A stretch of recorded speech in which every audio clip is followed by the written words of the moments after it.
Okay students, ഇപ്പം ഇന്ന് മെയിനായിട്ട് റിവിഷൻ ഓഫ് കോസ്റ്റ് അക്കൗണ്ടിങ്ങിനെ കുറിച്ച് പറയാനായിരുന്നു. ഇതിനകത്ത് റിവിഷൻ എന്ന് പറയുമ്പോൾ നമുക്ക് പഠിക്കാനുള്ള ഏരിയാസിൽ ഏറ്റവും ഇമ്പോർട്ടൻ്റ് ആയിട്ടുള്ള ഏരിയാസ് ഏതാണെന്ന് പറയുക എന്നുള്ളതാണ്. ഒരു കാര്യം ആദ്യമേ പറയാം, ഒരു ഡിസ്ക്ലെയിമർ എന്ന രീതിയിൽ നമ്മളിപ്പോൾ നിങ്ങളുടെ ക്വസ്റ്റ്യൻ മോഡൽ നോക്കുകയാണെങ്കിൽ ഇപ്പോൾ MCQസും ബാക്കിയുള്ള ക്വസ്റ്റ്യൻസുമാണ് വരുന്നത് അല്ലേ. അപ്പോൾ MCQസിന് തന്നെ നമുക്ക് 30 മാർക്കിനുണ്ട്.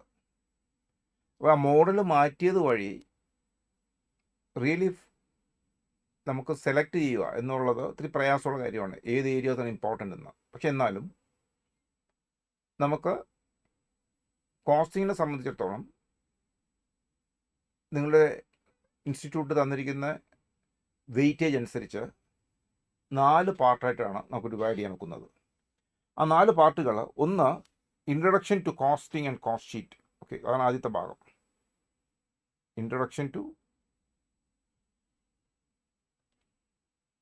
Costing and cost sheet. ഇതിന് 10 മുതൽ 15% വരെയാണ് വെയിറ്റേജ് തന്നിരിക്കുന്നത്. പിന്നെ വരുന്നത് എലിമെൻറ്റ്സ് ഓഫ് കോസ്റ്റ്.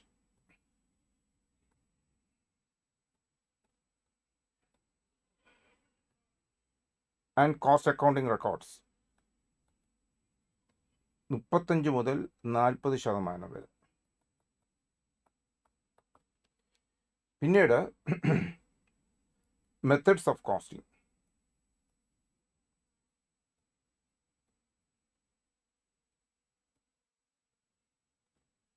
അതിന് 20 മുതൽ 25% വരെ.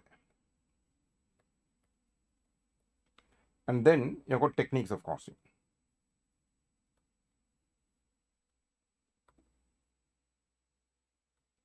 അതിന് 25 മുതൽ 30% വരെ. ഓക്കെ, അപ്പം ഇങ്ങനെയാണ് അതിൻ്റെ ആ ബ്രേക്കപ്പ് തന്നിരിക്കുന്നത്. അപ്പോൾ ഇതിൽ നിന്ന് നമുക്ക് നോക്കുമ്പോൾ, നമുക്ക് സിലബസ് നോക്കുമ്പോൾ നമുക്കറിയാം ഈ 4 ഏരിയാസാണ് പ്രധാനമായിട്ട് കിടക്കുന്നത്. ഇപ്പോൾ വെയിറ്റേജ് ഇപ്പം നിങ്ങളിതിൽ കൂടുതൽ കാണുകയാണെങ്കിൽ നമുക്ക് മനസ്സിലാക്കാൻ നോക്കുമ്പോൾ elements of costing and cost accounting records ആണ്. 35 to 40% ആണ്. മെത്തേഡ്സ് ഓഫ് കോസ്റ്റിംഗ് 20 to 25% ആണ്. Techniques of costing 25 to 30%. Introduction of costing and cost ഷീറ്റിന് 10 to 15% വരെയാണ് കിടക്കുന്നത്. അപ്പോൾ ഇതിങ്ങനെ വെച്ചിട്ടും നമ്മുടെ പഴയ ക്വസ്റ്റ്യൻ പേപ്പേഴ്സ് നമ്മൾ അനലൈസ് ചെയ്യുമ്പം ഇതിൽ ഏറ്റവും പ്രധാനപ്പെട്ട ഏരിയാസ് ഏതെന്ന് ചോദിച്ചാൽ നമുക്ക് എളുപ്പത്തിൽ പറയാൻ നോക്കുന്നത് ടെക്നിക്സ് ഓഫ് കോസ്റ്റിംഗ് ആണ്. കാരണം ടെക്നിക്സ് ഓഫ് കോസ്റ്റിങ്ങിനകത്ത് 3 പ്രധാനപ്പെട്ട ചാപ്റ്റേഴ്സാണ് വരുന്നത്: marginal costing, standard costing and budgetary control. Techniques of costing എന്ന് പറയുമ്പോൾ തന്നെ നിങ്ങൾക്കറിയാം, techniques of costing is mainly concerned with using costing information for decision making. അതാണ് ടെക്നിക്സ് ഓഫ് കോസ്റ്റിംഗ് എന്ന് പറയുന്നത്. ഈ ടെക്നിക്സ് ഓഫ് കോസ്റ്റിംഗ് ആണ് ഡിസിഷൻ മേക്കിംഗ് ഏരിയയിൽ ഏറ്റവും പ്രധാനപ്പെട്ട കാര്യങ്ങൾ. അപ്പോൾ ഇതിൽ മാർജിനൽ കോസ്റ്റിങ്ങും സ്റ്റാൻഡേർഡ് കോസ്റ്റിങ്ങും ബഡ്ജറ്ററി കൺട്രോൾ എന്ന 3 ചാപ്റ്റേഴ്സാണ് വരുന്നത്. ഇതിൽ മിക്കവാറും ഈ 3 ചാപ്റ്റേഴ്സിൽ നിന്നും നമുക്ക് ക്വസ്റ്റ്യൻസ് കിട്ടാറുണ്ട്. അതിൻ്റെ സ്പ്രെഡ് തന്നെ മാർജിനൽ കോസ്റ്റിങ്ങിന് ഒരു 10 മാർക്ക്, സ്റ്റാൻഡേർഡ് കോസ്റ്റിങ്ങിന് ഒരു 10 മാർക്ക്, ബഡ്ജറ്റിന് 5 മുതൽ 10 മാർക്ക് വരെ കാണാറുണ്ട്. ഇതിൽ തന്നെ നമുക്ക് നോക്കുകയാണെങ്കിൽ, അപ്പോൾ ഈ 3 ചാപ്റ്റേഴ്സ് പഠിക്കുകയാണെങ്കിൽ തീർച്ചയായിട്ടും ഒരു 20 മുതൽ 25% മാർക്ക് വരെ നമുക്ക് കിട്ടുമെന്ന് ഓർപ്പിക്കാം. പക്ഷേ ഇതിനകത്തൊരു പ്രശ്നം എന്താണ്? ഇതിനകത്തൊരു പ്രശ്നം എന്താണെന്ന് വെച്ചാൽ, ഈ മാർജിനൽ കോസ്റ്റിംഗ് എന്ന് പറയുന്ന ഏരിയ തന്നെ നമുക്ക് 2 ആയിട്ട് ഡിവൈഡ് ചെയ്യാം അല്ലേ. ഒന്ന് ഫോർമുല ബേസ് ചെയ്തിട്ടുള്ള ബ്രേക്ക് ഇവൻ പോയിന്റ്, അതുപോലെ പ്രോഫിറ്റ് അല്ല, ഒരു സെയിൽസ് റിക്വയർഡ് ടു കാൽക്കുലേറ്റ് അല്ല sales required to make a profit of some amount. അങ്ങനത്തെ ഉള്ള കാൽക്കുലേഷൻസ് ബേസ് ചെയ്തിട്ടുള്ള ചില ക്വസ്റ്റ്യൻസ് ചോദിക്കും. രണ്ടാമത് ഡിസിഷൻ ഏരിയാസ്, അതായത് whether to shut down, whether to accept export offer, അങ്ങനത്തെ ഉള്ള ഡിസിഷൻ മേക്കിംഗ് ഏരിയാസിലുള്ള ക്വസ്റ്റ്യൻസ്. ലിമിറ്റിംഗ് ഫാക്ടേഴ്സ് ഉണ്ടായെങ്കിൽ ഏറ്റവും നല്ല മിക്സ് ഏതാണ് എന്നുള്ള ചോദ്യങ്ങളാണ്. അപ്പം മാർജിനൽ കോസ്റ്റിങ്ങിൻ്റെ പ്രത്യേകത എന്തെന്ന് വെച്ചാൽ, നമുക്ക് ഈ ക്വസ്റ്റ്യൻ കിട്ടിയാൽ അത് ചെയ്യുന്ന രീതി പെട്ടെന്ന് ക്ലിക്ക് ചെയ്യുകയാണെങ്കിൽ പെട്ടെന്ന് നമുക്ക് ചെയ്ത് തീർക്കാം. പക്ഷേ അത് ക്ലിക്ക് ചെയ്യാനുള്ള സമയമാണ് നമുക്ക് കൂടുതൽ സമയമെടുക്കുന്നത്. പക്ഷേ എഴുതാൻ കൂടുതൽ സമയം എടുക്കത്തില്ല. അത് കണ്ടുപിടിച്ച് കഴിഞ്ഞാൽ once you have got that feel of it പെട്ടെന്ന് നമുക്ക് ചെയ്യാൻ ഒക്കുന്നതാണ്. പിന്നെ ഒരു മാർജിനൽ കോസ്റ്റിങ്ങിൻ്റെ ഒരു പ്രത്യേകത എന്ന് പറഞ്ഞാൽ നമ്മൾ ഒരു 10-40 പ്രോബ്ലം ചെയ്തുകൊണ്ട് പോയാലും പുതിയ ഒരു ടൈപ്പ് ഓഫ് പ്രോബ്ലം ചോദിക്കാൻ വളരെ എളുപ്പമാണ്. അപ്പോൾ നമ്മുടെ ഇപ്പോൾ ഉദാഹരണത്തിന് നിങ്ങളുടെ RTP ഈ പ്രാവശ്യം RTP നിങ്ങൾ പ്രത്യേകം ശ്രദ്ധിച്ചോണം. 2 ക്വസ്റ്റ്യൻസാണ് മാർജിനൽ കോസ്റ്റിംഗ് ചോദിച്ചിരിക്കുന്നത്. ഒന്ന് അവർ MCQലും ചോദിച്ചിട്ടുണ്ട്, അല്ലാതെ അവർ RTPയിൽ ചോദിച്ചിട്ടുണ്ട്. ഇൻഫാക്റ്റ് നിങ്ങളുടെ ഇപ്പോഴത്തെ costing RTP is bit more tough than the accounting RTP നോക്കുമ്പോൾ. അക്കൗണ്ടിങ് RTP വളരെ സിമ്പിളായിട്ടുള്ളതാണ്. അപ്പോൾ ഈ 2 പ്രോബ്ലംസും മാർജിനൽ കോസ്റ്റിങ്ങിലെ 2 പ്രോബ്ലംസും നിങ്ങൾ ഒന്ന് നോക്കിയിരിക്കണം പോകുന്നതിന് മുമ്പ്. അത് നമ്മൾ RTPക്ക് വേറൊരു സെഷനുണ്ട്. If possible I try to do that also. അപ്പോൾ മാർജിനൽ കോസ്റ്റിങ്ങിൽ നമുക്ക് ഡിഫറെൻറ്റ് ടൈപ്സ് ഓഫ് ഫോർമുല നല്ലോണം ഓർത്തിരിക്കണം.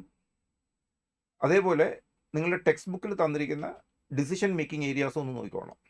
പക്ഷേ ഇപ്രാവശ്യത്തെ RTPയിൽ ആ ഡിസിഷൻ മേക്കിംഗ് ഏരിയാസിൽ തന്നെ ഓപ്പർച്യൂണിറ്റി കോസ്റ്റിന് കൂടുതൽ പ്രാധാന്യം കൊടുത്തിട്ടുള്ള ഒരു ക്വസ്റ്റ്യനാണ് ചോദിച്ചിരിക്കുന്നത്. അത് ടെക്സ്റ്റ് ബുക്സിൽ അങ്ങനെ കണ്ടിട്ടില്ല, ക്വസ്റ്റ്യൻസ് കണ്ടിട്ടില്ല. അപ്പോൾ ആദ്യമായിട്ടാണ് നല്ലൊരു ക്വസ്റ്റ്യൻ അവിടെ വന്നിട്ടുള്ളത്. അപ്പോൾ മാർജിനൽ കോസ്റ്റിംഗ് ആ ഫോർമുല എല്ലാം നല്ലോണം പഠിച്ചോളാം. ബേസിക് കോമ്പിനേഷൻ പെർമ്യൂട്ടേഷൻ എല്ലാം നോക്കിക്കോളാം. അതെ, BEP കണ്ടുപിടിക്കാൻ തന്നെ പല മെത്തഡ്സ് ഉണ്ടല്ലോ.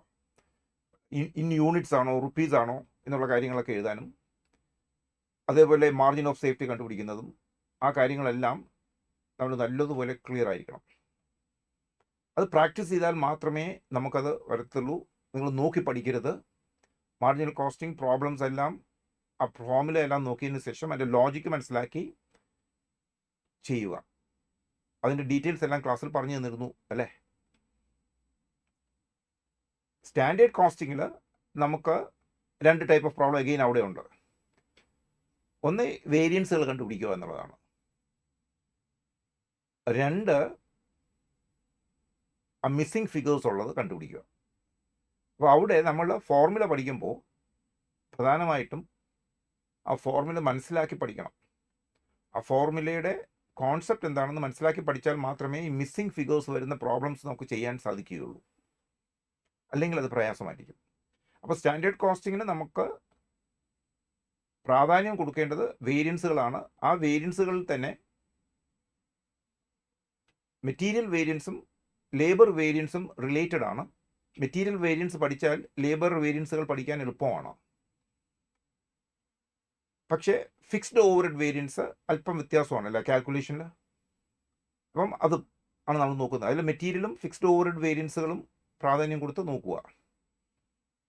പിന്നെ വരുന്നത് ബഡ്ജറ്ററി കൺട്രോൾസ് ആണ്. ബഡ്ജറ്ററി കൺട്രോൾസ് ആണ് ഈ ടെക്നീക്കുകളിൽ പഠിക്കാൻ എളുപ്പം, പക്ഷേ ചെയ്യാൻ കൂടുതൽ സമയമെടുക്കുന്നത്. കാരണം സിമ്പിൾ പ്രോബ്ലംസ് ആയിരിക്കും ചോദിക്കുന്നത്. കാരണം ഓഫ് ലേറ്റ് കോസ്റ്റിങ്ങിൽ കണ്ടുവരുന്ന ഒരു ട്രെൻഡ് എന്താണെന്ന് വെച്ചാൽ ചിലപ്പോൾ ക്വസ്റ്റ്യൻസ് എളുപ്പമായിരിക്കാം, പക്ഷേ വളരെ ലെങ്തി ആയിരിക്കും. അപ്പോൾ അത് കാരണം നമുക്ക് സമയത്തിന് ഇത് തീർക്കാൻ പ്രയാസമായിരിക്കും. ബഡ്ജറ്ററി കൺട്രോളിൽ പ്രധാനമായിട്ടും കണ്ടുവരുന്ന ക്വസ്റ്റ്യൻസ് ഒന്ന് ഫ്ലെക്സിബിൾ ബഡ്ജറ്റ്സിൽ നിന്നാണ്. രണ്ടാമത് വരുന്ന ക്വസ്റ്റ്യൻസ് പ്രത്യേകം ശ്രദ്ധിക്കേണ്ടത് എന്താണെന്ന് വെച്ചാൽ interconnection between the various functions. അത് നല്ലോണം അറിയണം. ഉദാഹരണത്തിന് പ്രൊഡക്ഷനും സെയിൽസും തമ്മിലുള്ള ഇൻ്റർ കണക്ഷൻ, അല്ലെങ്കിൽ പ്രൊഡക്ഷനും കോസ്റ്റ് ഓഫ് പർച്ചേസും തമ്മിലുള്ള ഇൻ്റർ കണക്ഷൻ. കാരണം ചില ബഡ്ജറ്റ്സുകൾ പ്രിപ്പയർ ചെയ്യുമ്പോൾ ഒരു പർട്ടിക്കുലർ ഓർഡറിൽ പ്രിപ്പയർ ചെയ്യുമ്പോൾ മാത്രമേ അത് കൃത്യമായിട്ട് വരത്തുള്ളൂ. ഉദാഹരണത്തിന് സെയിൽസ് ആണ് ലിമിറ്റിംഗ് ഫാക്ടർ എങ്കിൽ സെയിൽസിൻ്റെ ബഡ്ജറ്റ് പ്രിപ്പയർ ചെയ്തിട്ട് വേണം പ്രൊഡക്ഷൻ്റെ ബഡ്ജറ്റ് പ്രിപ്പയർ ചെയ്യേണ്ടത്. പ്രൊഡക്ഷൻ്റെ ബഡ്ജറ്റ് പ്രിപ്പയർ ചെയ്തിട്ട് വേണം പർച്ചേസ് ബഡ്ജറ്റ് പ്രിപ്പയർ ചെയ്യേണ്ടത്. അപ്പോൾ ആ ഇൻ്റർ കണക്ഷൻ, അതും ക്ലാസ്സിൽ പറഞ്ഞതാണ്, ആ ഇൻ്റർ കണക്ഷൻ നമ്മൾ പ്രത്യേകം ശ്രദ്ധിച്ചോണം. അല്ലാതെ ബഡ്ജറ്റ്സിന് പ്രോബ്ലംസ് എളുപ്പമാണ്. അപ്പോൾ ഈ ടെക്നിക്സ് ഓഫ് കോസ്റ്റിങ്ങിൽ നിങ്ങൾക്ക് ചോദിക്കുന്ന ക്വസ്റ്റ്യൻസ് ഈ 3 ചാപ്റ്റേഴ്സിൽ നിന്നായിരിക്കും. അതിൽ എളുപ്പം ഏതാണെന്ന് ചോദിച്ചാൽ ഞാൻ പറയും തീർച്ചയായിട്ടും based on my experience with students budgets ആയിരിക്കും. അത് കഴിഞ്ഞിട്ട് സ്റ്റാൻഡേർഡ് കോസ്റ്റിംഗ് ആയിരിക്കാനാണ് സാധ്യത. കാരണം മാർജിനൽ കോസ്റ്റിംഗ് ഞാൻ നേരത്തെ പറഞ്ഞതുപോലെ പെട്ടെന്ന് അത് ഏത് രീതിയിൽ ചിന്തിക്കണം, എവിടെയാണ് അത് ചിന്തിക്കേണ്ടത് എന്നുള്ളത് പെട്ടെന്ന് കത്താനാണ് നമുക്ക് എളുപ്പം, പ്രയാസം. അത് കിട്ടിക്കഴിഞ്ഞാൽ പക്ഷേ പ്രോബ്ലം ചെയ്യാൻ എളുപ്പമാണ്. പക്ഷേ അത് പെട്ടെന്ന് ആ എക്സാമിനേഷൻ ടെൻഷൻ്റെ ഇടയ്ക്ക് ചില സന്ദർഭങ്ങളിൽ കുട്ടികൾക്കത് ക്ലിക്ക് ചെയ്യാൻ പ്രയാസമായിരിക്കും. ഓക്കെ, അപ്പോൾ ഇത് മൂന്നുമാണ് നമുക്ക് ടെക്നീക്സിൽ പഠിക്കാനുള്ളത്. ഇതിൽ പ്രധാനപ്പെട്ട ക്വസ്റ്റ്യൻസ് നമ്മുടെ വർക്ക് ബുക്കിൽ തന്നെ നമ്മൾ പറഞ്ഞിരുന്നു, ഏതൊക്കെയാണ് എന്നുള്ളത് നോക്കിക്കോളണം. അത് സാറന്മാർ, ഞാൻ ആയിരുന്നു ട്രിവാൻഡ്രത്ത് ഡീൽ ചെയ്തത്, കോഴിക്കോടും എറണാകുളത്തും ഡീൽ ചെയ്തപ്പോൾ പ്രധാനപ്പെട്ട ക്വസ്റ്റ്യൻസ് ചെയ്യുമ്പോൾ തന്നെ പറയും, അല്ലേ സാറ് ഇതാണ് നിങ്ങൾ നോട്ട് ചെയ്തോണം. ആ നോട്ട് ചെയ്തിട്ടുള്ള ക്വസ്റ്റ്യൻസ് പ്രത്യേകം ഒന്ന് നോക്കിക്കോണം. ഓക്കെ, അടുത്ത് നമുക്ക് പോകാൻ നോക്കുന്നത് കോസ്റ്റ് ഷീറ്റും ഇൻട്രഡക്ഷനുമാണ്. ഇത് എളുപ്പമാണ്. കോസ്റ്റ് ഷീറ്റിൽ നിങ്ങൾക്കൊരു കാര്യം പ്രത്യേകം ശ്രദ്ധിക്കേണ്ടത്, CA ഇൻസ്റ്റിറ്റ്യൂട്ടിൽ മാത്രമേ ഈ കോസ്റ്റ് ഷീറ്റിലൊരു പ്രത്യേകതയുള്ളൂ. അതായത് നമ്മുടെ ഇൻസ്റ്റിറ്റ്യൂട്ടിൽ കോസ്റ്റ് ഷീറ്റ് പ്രിപ്പയർ ചെയ്യുമ്പോൾ അഡ്മിനിസ്ട്രേറ്റീവ് ഓവർഹെഡ് പെർട്രെയിനിങ് ടു പ്രൊഡക്ഷൻ എന്നൊരു ഹെഡ് സ്പെസിഫിക് ആയിട്ട് കൊണ്ടുവന്നിട്ടുണ്ട്. ഈ ഹെഡിങ് CMAയുടെയോ CS-ൻ്റെയോ ടെക്സ്റ്റ് ബുക്സിൽ കാണാറില്ല. അപ്പം അഡ്മിനിസ്ട്രേഷൻ ഓവർഹെഡ് പെർട്രെയിനിങ് ടു പ്രൊഡക്ഷൻ എന്ന് പറയുന്ന ഹെഡ് പ്രത്യേകം ശ്രദ്ധിച്ചോണം.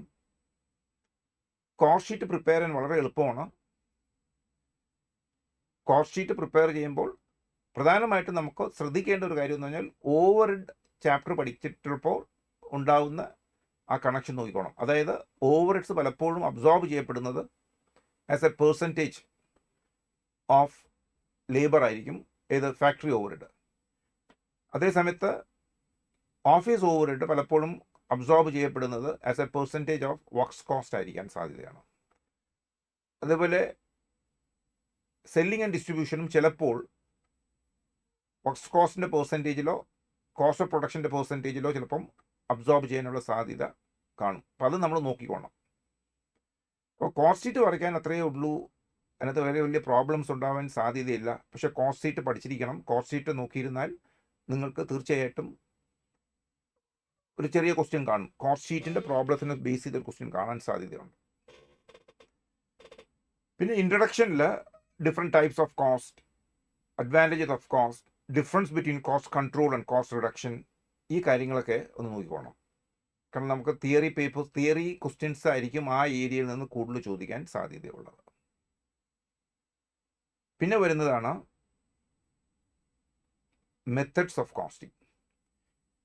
ഈ ഡിവിഷൻസിൽ ഇപ്പം നിങ്ങൾ എന്നോട് ചോദിക്കുകയാണ് elements, methods and techniques of costing, ഈ ഡിവിഷനിൽ നമ്മൾ നോക്കുകയാണെങ്കിൽ ഏറ്റവും എളുപ്പമുള്ള സെക്ഷൻ മെത്തഡ്സ് ഓഫ് കോസ്റ്റിംഗ് ആണ്. ഈ മെത്തഡ്സ് ഓഫ് കോസ്റ്റിങ്ങിൽ പ്രധാനമായിട്ടും 2 മെത്തഡ്സിനാണ് ഊന്നൽ കൊടുക്കുന്നത് അവർ ക്വസ്റ്റ്യൻസ് ചോദിക്കുമ്പോൾ. ഒന്ന് പ്രോസസ് കോസ്റ്റിങ്ങും 2 സർവീസ് കോസ്റ്റിങ്ങും. പിന്നെ ജോബ് കോസ്റ്റിംഗ് ഉണ്ട്, ബാച്ച് കോസ്റ്റിംഗ് ഉണ്ട്, യൂണിറ്റ് കോസ്റ്റിംഗ് ഉണ്ട്.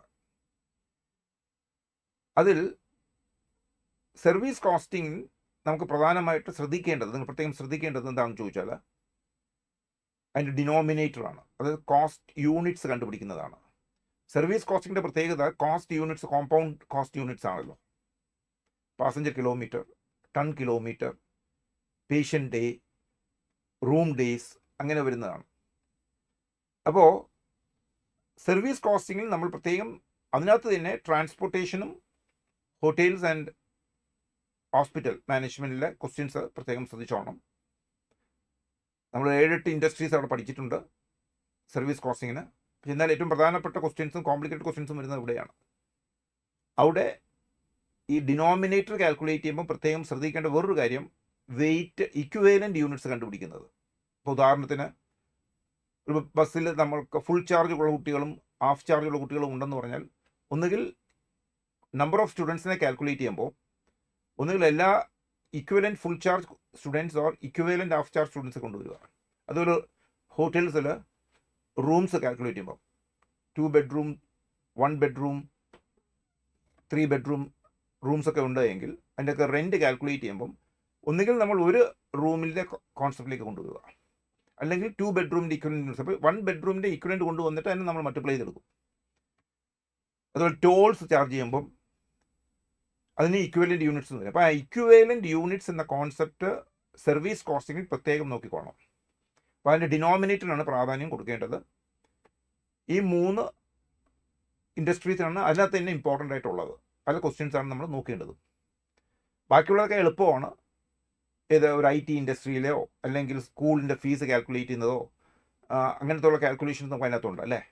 ഇലക്ട്രിസിറ്റിയുടെ ചാർജ് കാൽക്കുലേറ്റ് ചെയ്യാനോ LICയിലെ ഇൻഷുറൻസ് പോളിസിയുടെ കോസ്റ്റ് കാൽക്കുലേറ്റ് ചെയ്യാൻ, ബാങ്കിൻ്റെ പ്രോഡക്ട്സ് കോസ്റ്റ് കാൽക്കുലേറ്റ് ചെയ്യാനൊക്കെ എളുപ്പമായിരിക്കും, റിലേറ്റീവ്ലി എളുപ്പമാണ്.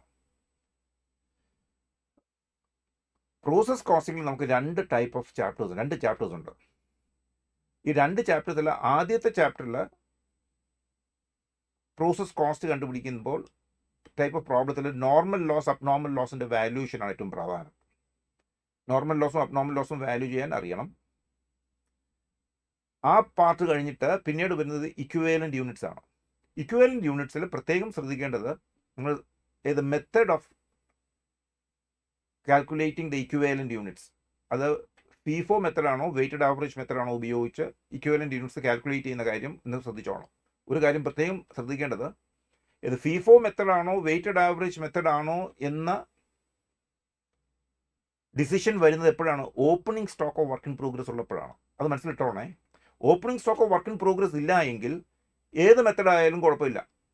കാരണം the method is not going to make any difference. അത് FIFO ആയാലും വെയ്റ്റഡ് ആവറേജ് മെത്തഡ് ആയാലും it is not going to make any difference. Opening stock ഉണ്ട് എങ്കിൽ FIFO ആണോ വെയ്റ്റഡ് ആവറേജ് ആണോ എന്നുള്ള ആ ഡിഫറൻസ് എന്താണെന്ന് മനസ്സിലാക്കിക്കോണം. ആ കാൽക്കുലേഷൻ FIFO മെത്തഡിലും വെയ്റ്റഡ് ആവറേജ് മെത്തഡിൻ്റെയും ഡിഫറൻസ് കാൽക്കുലേഷൻസ് എന്താണെന്ന് നോക്കണം. മെയിനായിട്ട് നമുക്ക് ഇക്വിവാലന്റ് യൂണിറ്റ്സ് ഉണ്ട് എങ്കിൽ പ്രോസസ് കോസ്റ്റിംഗ് അക്കൗണ്ട് എഴുതുന്നതിന് മുമ്പ്, പ്രോസസ് അക്കൗണ്ട്സ് എഴുതുന്നതിന് മുമ്പ് ആ 3 ടേബിൾസ് വരയ്ക്കാൻ മറക്കരുത്. ഏതൊക്കെ? ഒന്ന് ഇക്വിവാലന്റ് യൂണിറ്റ്സിൻ്റെ കാൽക്കുലേഷൻ, ഇക്വിവാലന്റ് യൂണിറ്റ്സ് കാൽക്കുലേറ്റ് ചെയ്യണം. പിന്നീട് calculating the cost per unit of each element, material, labour and overhead. മൂന്നാമത്തത് വാല്യൂഷൻ ഓഫ് സ്റ്റോക്ക്. ഇതൊക്കെയാണ്. അപ്പോൾ പ്രോസസ് കോസ്റ്റിംഗ് പഠിക്കുമ്പോൾ നിങ്ങൾക്ക് ഒരു കാര്യം മനസ്സിലാക്കാം.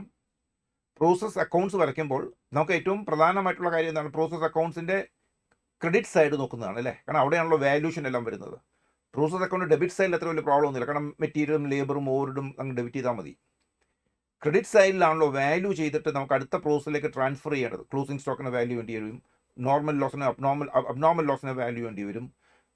അതേപോലെ തന്നെ അബ്നോർമൽ ലോസ് പിന്നെ അടുത്ത പ്രോസസ്സിലേക്ക് ട്രാൻസ്ഫർ ചെയ്യുന്ന എമൗണ്ടിൻ്റെ വാല്യൂ വേണ്ടി വരും. അപ്പോൾ valuation usually is on the credit side of the process account. അപ്പോൾ അതിന് പ്രാധാന്യം കൊടുക്കണം. അപ്പോൾ ഇക്വിവാലന്റ് യൂണിറ്റ്സിൽ അതാണ് ഇമ്പോർട്ടൻസ് കൊടുക്കുന്നത്. പിന്നീട് ഒരു കാര്യം കാണുന്നത്, നിങ്ങൾക്ക് ഒരു പ്രോബ്ലം മാത്രമേ അവിടെ ഉള്ളൂ. ഇൻ്റർ പ്രോസസ് പ്രോഫിറ്റ്സ് ഉണ്ടെങ്കിൽ അതിൻ്റെ ട്രീറ്റ്മെൻറ്റ്. നമ്മുടെ ടെക്സ്റ്റ് ബുക്കിൽ ഒരു പ്രോബ്ലമേ ഉള്ളൂ. പക്ഷേ ഈ പ്രാവശ്യത്തെ RTPയിൽ അവർ ഇൻ്റർ പ്രോസസ് പ്രോഫിറ്റ്സിൻ്റെ കാര്യമാണ് ചോദിച്ചിരിക്കുന്നത്. അപ്പോൾ അതൊന്ന് പ്രത്യേകം നോക്കിക്കോണം ഈ RTPയിൽ ചോദിച്ചതുകൊണ്ട്. കാരണം അതൊന്ന് പ്രത്യേകം ഒന്ന് ബ്രഷ് ചെയ്തോണം. അപ്പോൾ അല്ലെങ്കിൽ നമുക്ക് മെയിനായിട്ട് അവർ ചോദിക്കാൻ സാധ്യതയുള്ളത് ഇക്വിവാലന്റ് യൂണിറ്റ്സിലാണ്. അപ്പം ഈ പ്രോസസ് കോസ്റ്റിങ്ങിലെ ഫസ്റ്റ് ചാപ്റ്ററിൽ ഈ 3 സബ്സെക്ഷൻസ് ആണ് നമുക്കുള്ളത്. അപ്പം അതിന് പ്രാധാന്യം കൊടുത്ത് നോക്കേണ്ടതുണ്ട്. അപ്പം മെത്തഡ്സിൽ ആ 2 കാര്യം. പിന്നീട് വരുന്നതാണ് ജോയിൻറ്റ് കോസ്റ്റിൻ്റെ കാര്യം. ജോയിൻറ്റ് കോസ്റ്റും ബൈ പ്രോഡക്ട്സിൻ്റെയും കോസ്റ്റിംഗ് വളരെ എളുപ്പമാണ് അല്ലേ. ഈ ജോയിൻറ്റ് കോസ്റ്റിൻ്റെയും ബൈ പ്രോഡക്ട്സിൻ്റെയും കോസ്റ്റിംഗ് ഏതാണ്ട് നമ്മൾ AS2 പഠിക്കുന്ന പോലെ തന്നെ AS2 തന്നെ അതിൻ്റെ കാര്യങ്ങൾ വീണ്ടും ഉണ്ട്. അപ്പോൾ AS2 പഠിച്ച കാര്യമാണ് നമ്മൾ ഇവിടെ ഡീറ്റെയിൽ ആയിട്ട് പഠിക്കുന്നത്. ഇപ്പം നെറ്റ് റിയലൈസബിൾ വാല്യൂവിലാണല്ലോ ജോയിൻറ്റ് കോസ്റ്റ് അപ്പോർഷൻ ചെയ്യേണ്ടത്. അപ്പോൾ ആ കാര്യം ഒന്ന് നോക്കിക്കോണം. കാരണം ഞാൻ ഇപ്പോഴും ഇവിടെ പറയുന്നത് പ്രധാനപ്പെട്ട ഏരിയാസാണ്. ഇതിൽ ഏതെങ്കിലും കാര്യങ്ങൾ നിങ്ങൾക്ക് സംശയം ഉണ്ടെങ്കിൽ, ഇപ്പം ഈ പറയുന്ന കാര്യങ്ങൾ എന്തെങ്കിലും സംശയം ഉണ്ടെങ്കിൽ തീർച്ചയായിട്ടും നിങ്ങൾക്ക് ഡൗട്ട്സ് ചോദിക്കാമേ. You can always access me. എൻ്റെ നമ്പറെല്ലാം നിങ്ങൾക്ക് അറിയാമല്ലോ. അപ്പോൾ അതനുസരിച്ച് നിങ്ങൾ സംശയങ്ങളുണ്ടെങ്കിൽ ചോദിച്ചോണം. കാരണം ബിക്കോസ് ഈ സമയത്ത് വേറെ കാര്യങ്ങളൊന്നും പറയാനില്ല. ആ ഓരോ ചാപ്റ്ററിലും പ്രധാനപ്പെട്ട കാര്യങ്ങൾ എന്താണ് എന്നുള്ള കാര്യമാണ് ഇവിടെ പറയുന്നത്. പിന്നീട് വരുന്നത് നമുക്ക് യൂണിറ്റ് കോസ്റ്റിങ്ങിലോ ജോബ് കോസ്റ്റിങ്ങിലേക്കാണ് കാര്യങ്ങൾ വരുന്നത്. ജോബ് കോസ്റ്റിങ്ങിൽ മെയിനായിട്ട് എക്കണോമിക് ബാച്ച് ക്വാണ്ടിറ്റി കണ്ടുപിടിക്കണം, അല്ലെങ്കിൽ കോസ്റ്റ് കണ്ടുപിടിക്കണം. അപ്പോൾ ഈ മെത്തഡ്സ് ഓഫ് കോസ്റ്റിങ്ങിൽ നമുക്ക് യൂണിറ്റ് കോസ്റ്റിങ്ങിലോ ജോബ് കോസ്റ്റിങ്ങിലോ കോസ്റ്റ് ഷീറ്റ് വരച്ചിട്ടാണല്ലോ നമ്മൾ കോസ്റ്റ് കണ്ടുപിടിക്കുന്നത്. കോസ്റ്റ് ഷീറ്റ് വരയ്ക്കാൻ നേരത്ത് മെത്തഡ്സിലാണ് എങ്കിൽ, മെത്തഡ്സ് റിലേറ്റഡ് ക്വസ്റ്റ്യൻസ് ആണ് എങ്കിൽ പ്രധാനമായിട്ടും വരുന്നത് വാല്യൂഷൻ ഓഫ് ക്ലോസിംഗ് സ്റ്റോക്ക് ആയിരിക്കും. അപ്പോൾ കോസ്റ്റ് ഷീറ്റിലെ ക്ലോസിംഗ് സ്റ്റോക്ക് വാല്യൂ ചെയ്യുന്നത് പ്രത്യേകം ശ്രദ്ധിച്ചോണം. അത് നിങ്ങൾ നോക്കിക്കോളാം. അത് മെത്തഡ്സിലാണ് അതിൻ്റെ വാല്യൂഷൻ വരുന്നത്. പിന്നീട് ഒരു കാര്യം പ്രത്യേകം ശ്രദ്ധിക്കേണ്ടത് എന്താണ്? അബ്സോർപ്ഷൻ റേറ്റ് കാൽക്കുലേറ്റ് ചെയ്യുന്നത്. അബ്സോർപ്ഷൻ റേറ്റ് കാൽക്കുലേറ്റ് ചെയ്യുമ്പോൾ പ്രത്യേകം ശ്രദ്ധിക്കേണ്ടത് എന്താണെന്ന് വെച്ചാൽ, നമുക്ക് ഈ അബ്സോർപ്ഷൻ റേറ്റ്സ് ഇതിനെ 2 തരത്തിലുണ്ട്. ഡിപ്പാർട്ട്മെൻറ്റൽ റേറ്റ്സും ബ്ലാങ്കറ്റ് റേറ്റ്സും ഉണ്ട് അല്ലേ? ഓവർ ഹെഡ്സ് പഠിക്കുമ്പോൾ നമ്മൾ പഠിച്ചിട്ടുണ്ട്. അപ്പോൾ ഡിപ്പാർട്ട്മെൻറ്റ് റേറ്റ്സോ ബ്ലാങ്കറ്റ് റേറ്റ്സോ ആണ് എങ്കിൽ ഈ മെത്തഡ്സ് ഓഫ് കോസ്റ്റിങ്ങിൽ കോസ്റ്റ് ഷീറ്റ് വരയ്ക്കുമ്പോൾ പലപ്പോഴും നിങ്ങളടുത്ത് ചോദിക്കുന്നത് ഏതെങ്കിലും ഒരു പ്രോഡക്റ്റിൻ്റെ കോസ്റ്റ് കണ്ടുപിടിക്കാനായിരിക്കും.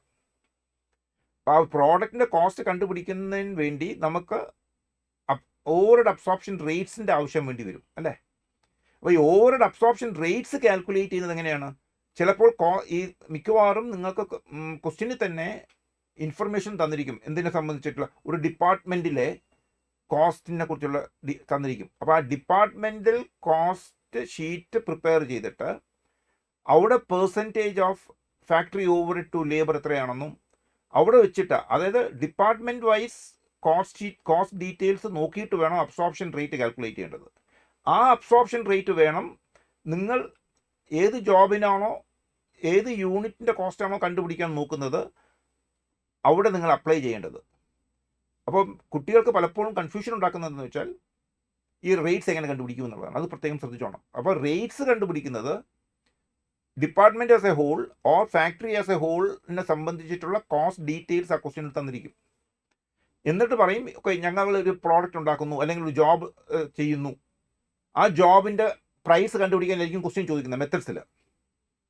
അപ്പോൾ ആ ജോബിൻ്റെ പ്രൈസ് കണ്ടുപിടിക്കണമെങ്കിൽ ആ ജോബിനുള്ള അബ്സോർപ്ഷൻ റേറ്റ്സ് നമുക്ക് കണ്ടുപിടിക്കേണ്ടി വരും അല്ലേ? ആ ജോബിൻ്റെ അബ്സോർപ്ഷൻ റേറ്റ്സ് കണ്ടുപിടിക്കാൻ വേണ്ടി ഡിപ്പാർട്ട്മെൻറ്റലിൻ്റെ കോസ്റ്റ് ഡീറ്റെയിൽസ് നോക്കിയിട്ട് അതിനെ ആശ്രയിച്ചിട്ട് വേണം കാൽക്കുലേഷൻസ് നടത്തി ആ കാൽക്കുലേഷൻസ് എടുത്തിട്ട് വേണം ജോബ് കോസ്റ്റ് ഷീറ്റിന് നിങ്ങൾ ഉപയോഗിക്കേണ്ടത്. ഇത് പ്രത്യേകം ശ്രദ്ധിക്കണം. അപ്പോൾ മെത്തേഡ്സ് ഓഫ് കോസ്റ്റിങ്ങിൽ കോസ്റ്റ് കാൽക്കുലേഷൻ വരുമ്പോൾ പ്രത്യേകം ശ്രദ്ധിക്കേണ്ട 2 കാര്യങ്ങൾ എന്തൊക്കെയാണ് എന്ന് ചോദിച്ചാൽ ഇത് രണ്ടുമാണ്. ഏത്? ഒന്ന് വാല്യൂഷൻ ഓഫ് ക്ലോസിംഗ് സ്റ്റോക്ക്. കാരണം ക്ലോസിംഗ് സ്റ്റോക്കിൻ്റെ വാല്യൂഷൻ എപ്പോഴും ആ കറണ്ട് പീരിയഡിലെ പ്രൊഡക്ഷനിൽ നിന്നായിരിക്കുമല്ലോ. അതുകൊണ്ട് ആ valuation of closing stock will be one important thing. And the second thing will be ഈ അബ്സോർപ്ഷൻ റേറ്റ്സ് കാൽക്കുലേറ്റ് ചെയ്യുന്നതാണ്. ഓക്കെ, ഇതാണ് മെത്തഡ്സിൽ നമുക്ക് നോക്കേണ്ടത്.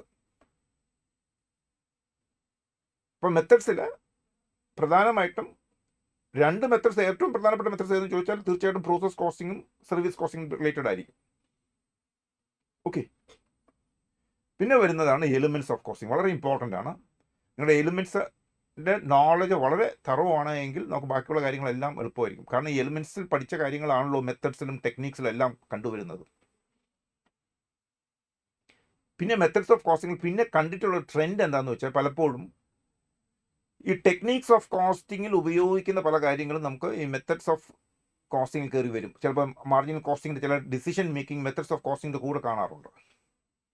അതായത് ഒരു പർട്ടിക്കുലർ പ്രോഡക്റ്റ് ഫെർദർ പ്രോസസ്സ് ചെയ്യണോ വേണ്ടയോ. അപ്പോൾ അവിടെ ഇൻക്രിമെൻ്റൽ കോസ്റ്റ് വെച്ചിട്ടാണ് നമ്മൾ നോക്കുന്നത്. ഇൻക്രിമെൻ്റൽ കോസ്റ്റും ഇൻക്രിമെൻ്റൽ റവന്യൂ നോക്കിയിട്ടാണ് നമ്മൾ ചെയ്യുന്നത്. പിന്നെ ഒരു കാര്യം കൂടെ പറയാനുള്ളത്, ഫ്ലെക്സിബിൾ ബഡ്ജറ്റ് നിങ്ങൾ ചെയ്യുമ്പോൾ, അതായത് ടെക്നിക്സ് ഓഫ് കോസ്റ്റിങ്ങിൽ ഫ്ലെക്സിബിൾ ബഡ്ജറ്റ് ചെയ്യുമ്പോൾ പ്രധാനമായിട്ടും അറിയേണ്ടത് നിങ്ങളുടെ സ്കില്ല് അവിടെ ടെസ്റ്റ് ചെയ്യപ്പെടുന്നത് ഒരു കോസ്റ്റ് കിട്ടിക്കഴിഞ്ഞാൽ അത് ഫിക്സ്ഡ് ആണോ വേരിയബിൾ ആണോ സെമി വേരിയബിൾ ആണോ എന്ന് കണ്ടുപിടിക്കാനുള്ള കഴിവാണ്. ഫിക്സ്ഡ് ആണെങ്കിൽ it will remain fixed for all the different levels of capacities.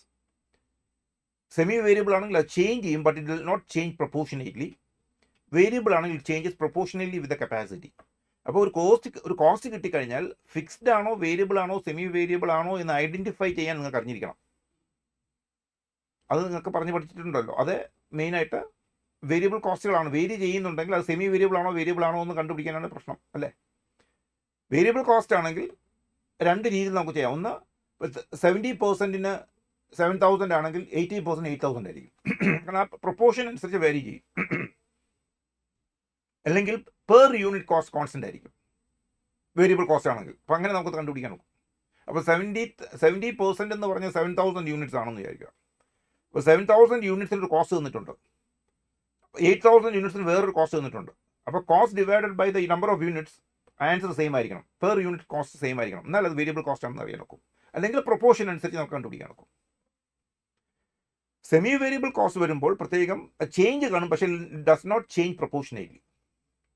Semi variable കോസ്റ്റിൽ പ്രധാനമായിട്ടും നമുക്ക് നോക്കേണ്ടത്, നമ്മൾ ടെസ്റ്റ് ചെയ്യപ്പെടുന്നത് ആ കോസ്റ്റിനെ ഡിവൈഡ് ചെയ്യുക, ഫിക്സ്ഡ് എലിമെൻറ്റും വേരിയബിൾ എലിമെൻറ്റും ആയിട്ട്. അതിൽ ഹൈ ആൻഡ് ലോ പോയിന്റ് മെത്തഡാണ് സാധാരണ രീതിയിൽ നമ്മൾ ഉപയോഗിക്കുന്നത്.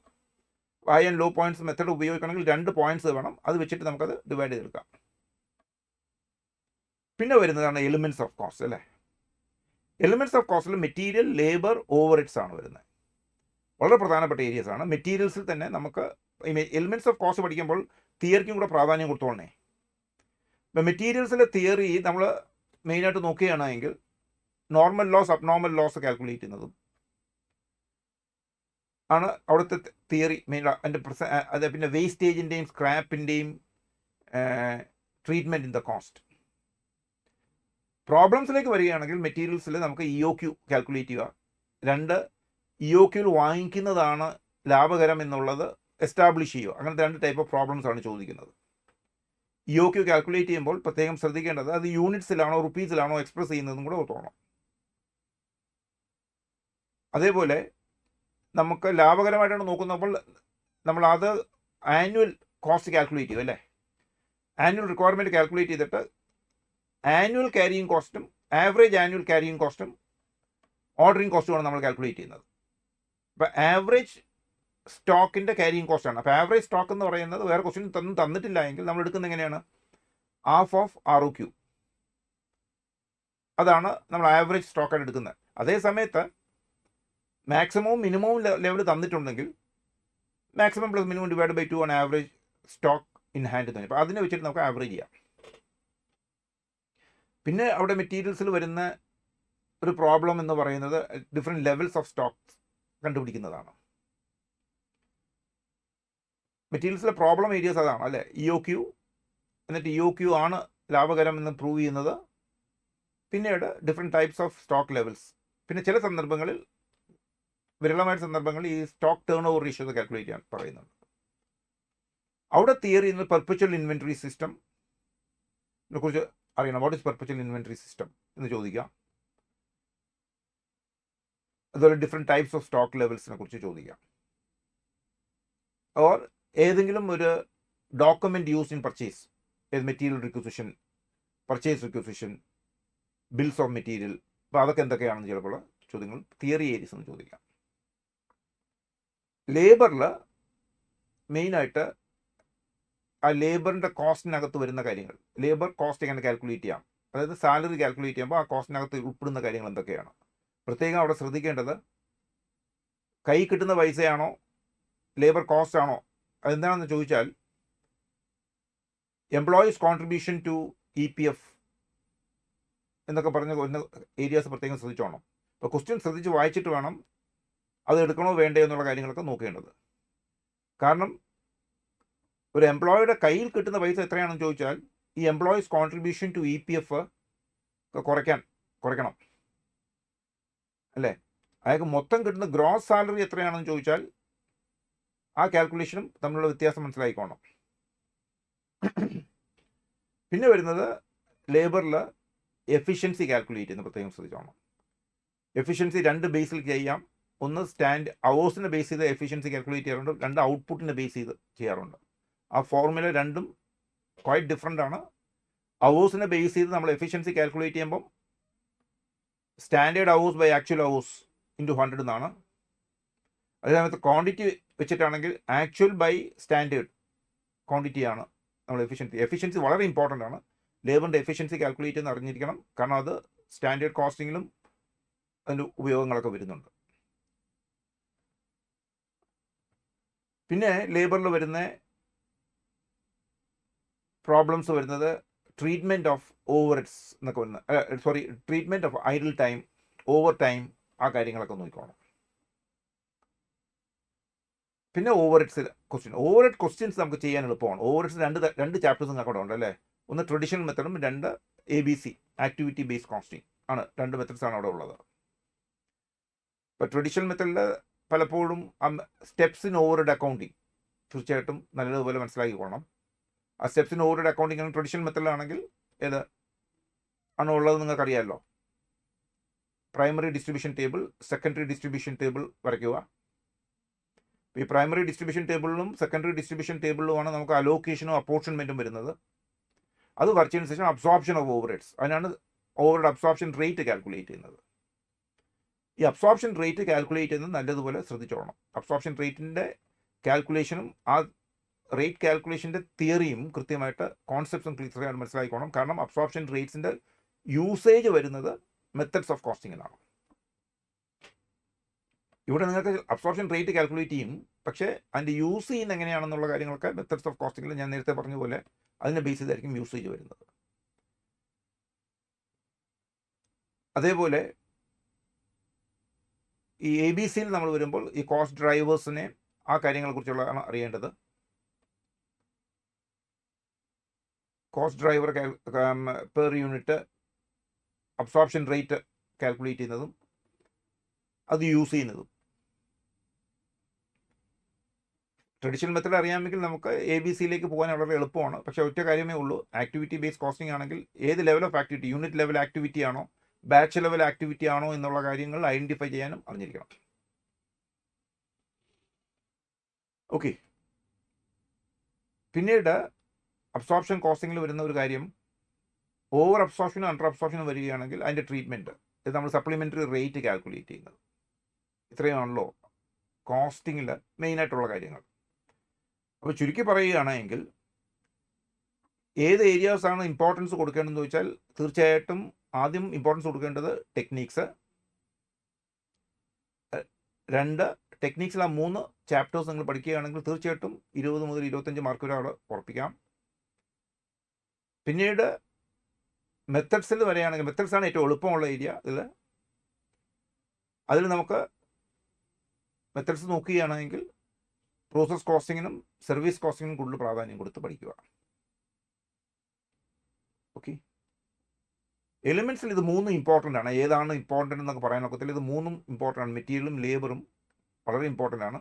ഓവർ ഹെഡ്സ് പലപ്പോഴും പല സന്ദർഭങ്ങളിലും ഓവർ ഹെഡ്സിൻ്റെ ആപ്ലിക്കേഷൻസ് കാണുന്നത് നമുക്ക് മെത്തഡ്സിലും കൂടെയാണ്. അപ്പോൾ ഓവർ ഹെഡ്സിൻ്റെ കാൽക്കുലേഷൻ്റെ ആപ്ലിക്കേഷൻ മുഴുവൻ കാണുന്നത് മെത്തഡ്സിലാണ്.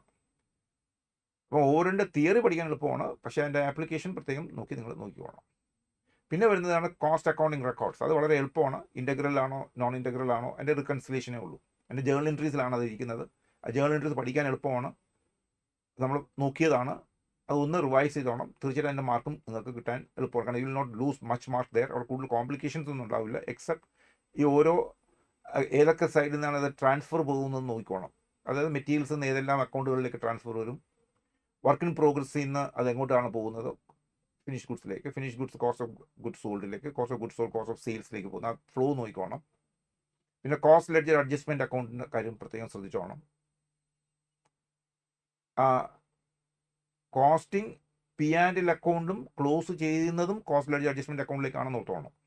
അപ്പോൾ അക്കൗണ്ട്സ് ലെഡ്ജർ അക്കൗണ്ട്സ് ഒക്കെ വരയ്ക്കാൻ നേരത്ത് ഈ കോസ്റ്റ് ലെഡ്ജർ അഡ്ജസ്റ്റ്മെൻറ്റ് അക്കൗണ്ടേ അവസാനം ക്ലോസ് ചെയ്യാവൂ എന്നുള്ള കാര്യം ഓർക്കുക. ഇത്രയും കാര്യങ്ങൾ എനിക്ക് റിവിഷൻ ഏരിയസിൽ എങ്ങനെ നോക്കിക്കൊള്ളണം എന്നുള്ള കാര്യത്തിൽ പറയാനൊക്കത്തുള്ളൂ ഇപ്പോൾ. എങ്കിലും നിങ്ങൾക്ക് എന്തെങ്കിലും സംശയങ്ങളുണ്ടെങ്കിൽ ഇതിനെ സംബന്ധിച്ചിട്ട് ഏതെങ്കിലും ഏരിയാസിനെ കുറിച്ച് സംബന്ധിച്ചോ അല്ലെങ്കിൽ ഇതിനെക്കുറിച്ച് മനസ്സിലായിട്ടില്ലെങ്കിൽ അതിൻ്റെ കോൺസെപ്ച്വൽ ക്ലാരിറ്റിക്ക് വേണ്ടി നിങ്ങൾക്ക് അറിയണമെങ്കിൽ you can always reach me out. Okay, I'm available in 8281120020. നിങ്ങൾക്ക് എല്ലാവർക്കും എൻ്റെ നമ്പർ അറിയാമെന്നാണ് എൻ്റെ വിശ്വാസം. ഓക്കെ, ഇൻ കേസ് ട്രിപ്പിൾ ഐയിലെ മറ്റ് ബ്രാഞ്ചസിലെ സ്റ്റുഡൻസിന് എന്തെങ്കിലും ഡൗട്ട്സ് വല്ല ഉണ്ടെങ്കിലും they can always approach me or Shaheel sir. We are always available. അപ്പോൾ എന്തായാലും ഓൾ ദ ബെസ്റ്റ്. എൻ്റെ RTP എനിക്ക് സമയം കിട്ടുമെങ്കിൽ അതും കൂടെ നമുക്ക് ഡിസ്കസ് ചെയ്യാം. കാരണം നിങ്ങളുടെ ഇപ്രാവശ്യം RTP വളരെ ശ്രദ്ധിച്ചോണം. കോസ്റ്റിംഗ് RTP അല്പം ടഫായിട്ടാണ് അവർ ചോദിച്ചിരിക്കുന്നത്. അതിൽ തന്നെ ടഫായിട്ട് ചോദിക്കുക എന്നുള്ളത് അതിനകത്ത് മെയിനായിട്ട് കണ്ടിട്ടുള്ളത് മാർജിനൽ കോസ്റ്റിങ്ങിൽ നല്ല പ്രോബ്ലം ഒന്നുണ്ട്. മാർജിനൽ കോസ്റ്റിങ്ങിൽ 2 പ്രോബ്ലംസ് നിങ്ങളൊന്ന് അറ്റംപ്റ്റ് ചെയ്ത് നോക്കണേ. അതിനകത്ത് അതായത് MCQലും ഒരു ക്വസ്റ്റ്യൻ ഉണ്ട് മാർജിനൽ കോസ്റ്റിങ്ങിനെ സംബന്ധിച്ച്, അല്ലാതെയും ഒരു ക്വസ്റ്റ്യൻ തന്നിട്ടുണ്ട്. അതുകൂടാതെ പ്രോസസ് കോസ്റ്റിങ്ങിൽ ഇൻ്റർ പ്രോസസ് പ്രോഫിറ്റ്സ് വെച്ചിട്ടുള്ള ക്വസ്റ്റ്യൻ ചോദിച്ചിട്ടുണ്ട്.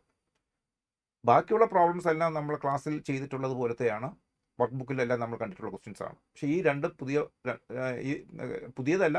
പ്രോസസ് കോസ്റ്റിംഗ് നമ്മൾ ക്ലാസ്സിൽ ചെയ്തിട്ടുണ്ട്, പക്ഷേ ഒറ്റ പ്രോബ്ലം അവിടെ ഉണ്ടായിരുന്നുള്ളൂ. But you can have an additional problem here. അതൊന്ന് പ്രാക്ടീസ് ചെയ്തേക്കണം. Okay, so all the best. Thank you.